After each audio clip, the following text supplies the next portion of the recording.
ఆరోగ్యశ్రీ కాకుండా ప్రజలకు మంచి జరిగే పథకం ఏదైనా టీడీపీ ప్రవేశపెట్టిందేమో అని చూస్తే రాజీవ్ ఆరోగ్యశ్రీని ఎన్టీఆర్ ఆరోగ్యశ్రీగా మార్చడం తప్ప ఆరోగ్యశ్రీ సేవలు మాత్రం ప్రజలకు అందలేదనే చెప్పాలి.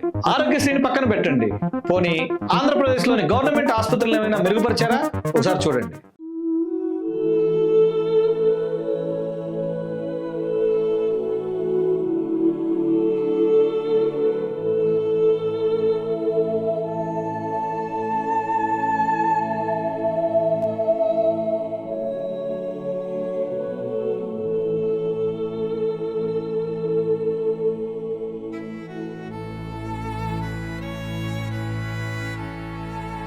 పద్నాలుగు సంవత్సరాల చంద్రబాబు పాలనలో రాజకీయ ప్రయోజనాలే తప్ప ప్రజా ప్రయోజనాలు ఆయన దృష్టిలోనే లేవని అర్థమైపోతుంది.